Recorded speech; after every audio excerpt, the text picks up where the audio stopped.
Hello, hello. હા, સબીરભાઈ વાત કરો છો? તમને ઓફિસે બોલો. કોણ? હું અસ્મિતા ન્યૂઝ પરથી વાત કરું છું. હા, બોલો. તો કીર્તિ પટેલે અમારી ચેનલને એક ઇન્ટરવ્યુ આપ્યું છે. કઈ અસ્મિતા પટેલ? કીર્તિ પટેલે હા હા, કઈ ચેનલ ન્યૂઝ? અસ્મિતા ન્યૂઝ ચેનલ. હા હા, આ તમને ઓફિસ નો નંબર છે, બોલો ને સાહેબ.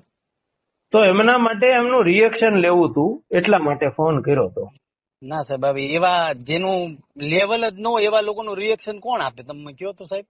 નહીં, અમારો ફરજ છે, અમારો ધર્મ છે કે એક્શન વર્સિસ રિએક્શન ચલાવીએ, નહીં તો કોઈને એવું લાગે જો કે આ સાહેબ, વન સાઈડ ચલાવે છે. એટલે ના સાહેબ, જો અમારી સાહેબ, જાણ કરવી અમારી ફરજ છે.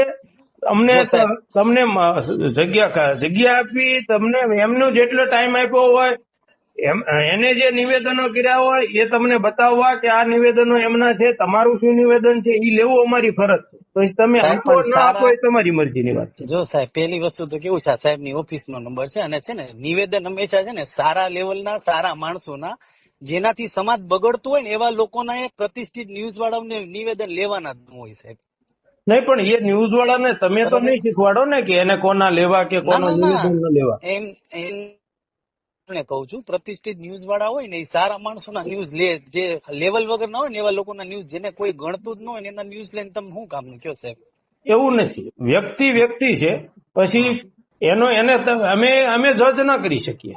હા, એ તમે તમારી વાત 100% સાચી છે. બરાબર. એટલે અમે તો પેલાની જેવું છે કે તમને વન સાઇડેડ ચલાવ્યું હોય, કાલ સવારે તમારા ફોલોવર્સ ચાહકો હોય એને એમ થાય કે આ ન્યૂઝ ઉપર આનું ચાલ્યું તો તમારું ચાલવું જોઈએ. એટલા માટે અમે તમારો સંપર્ક કર્યો છે. તમારે જો આપવું ન આપવું એ તમારી મરજીની વાત છે. જો સાહેબ છે ને આજે માનહાની નો દાવો કરશે ને હા, એટલે સાહેબ બધી જે દૂધ છે ને પાણી થઈ જશે સાહેબ. એટલે આજ સાંજે 6 વાગ્યાની રાહ જો, એટલે હમણાં બધી ખબર પડશે સાહેબ. ઠીક છે? Okay okay. હા. પણ આંબળ આને મને પ્રમોટ કરી કે ભાઈ કીર્તિ પટેલને બોલાવો, એની સાથે વિડીયોઝ બનાવવા, આ તે બધું એમ. ત્યાર વખતે ટિકટોકમાં હું ફેમસ થઈ હતી ને, એટલે મારો ફાયદો ઉપાડવા માટે એને મને બોલાવી. આપણને કઈ ખબર નથી પડતી, હવે પડી. બરાબર.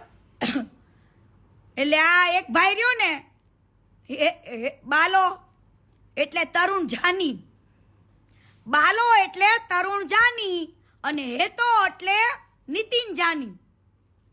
બરાબર. આ બંને ભાઈઓ કેવું કરે, છોકરીઓ, જેટલી છોકરીઓએ કામ કરી ને, કદાચ એના મા બાપને પોસાતું હશે, પણ મારા મા બાપને ન પોસાય, કે કીર્તિ પટેલને ન પોસાય. તમારી વલ્ગર વાતો, તમારા વલ્ગર નખરા. કદાચ ત્યાર વખતે કીર્તિ પટેલ આટલું બહારતી નહોતી, બોલતી નથી, ગાળો નથી બોલતી, એટલી છે ને ડાઈ હતી હું.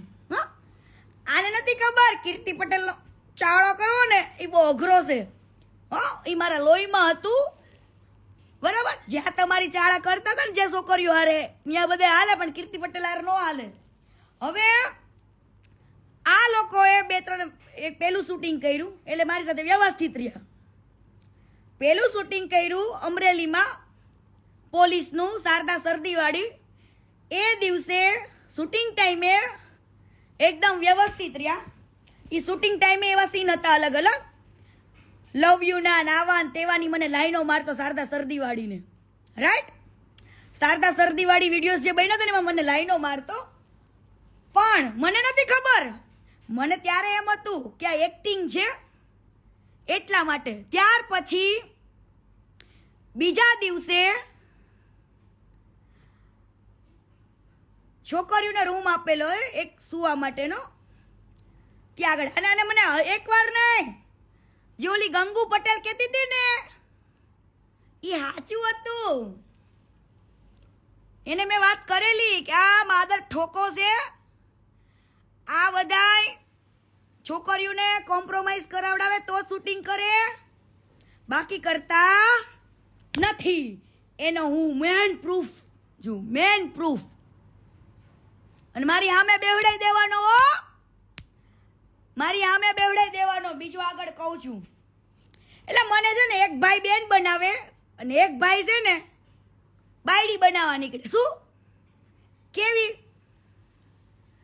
એ પોતે મેરીડ હતો અત્યારે ભલે બીજા લગ્ન કર્યા હોય પણ એના બાપને કઈ ખબર નહીં હોય, કાંઈ નહીં, નાને ઠપકાર દીધો. ઈ કેમ લગ્ન કરે ને ઈ મારી પાસે આખી ડિટેલ્સ છે, ઈ હું તમને કહું. પ્રપોઝ મારે પૂછે એટલે મેં એને એવું કીધું કે ભાઈ હું અહીંયા તારી જોડે કામ કરવા આવી છું, આ કરવા નહીં. બરાબર? એટલે શું કરે બે ભાઈઓ ખબર હે, આપણને ઇગ્નોર કરે, બીજા વિડીયોમાં ડાયલોગ ના આપે, ઈ વિડીયોમાં આપણને પાછળ દોડાવે, એક 2 રૂપિયા વાળા દાડિયા હોય ને વાહે દોડતા હોય શૂટિંગમાં, એવું કરાવડાવે. બરાબર? એટલે આપણે છે ને એક નર્વસ થઈ જાય કોઈ પણ વ્યક્તિ. હકીકતે આ લાઈનની અંદર આ લોકો એટલા, મને ખબર છે કે છોકરીઓ કેમ પેલું કરી લેતી હોય, ઘણી છોકરીઓને એક્ટિંગના શોખ હોય, હિરોઈન બનવાના શોખ હોય, પણ કીર્તિ પટેલના શોખ નથી.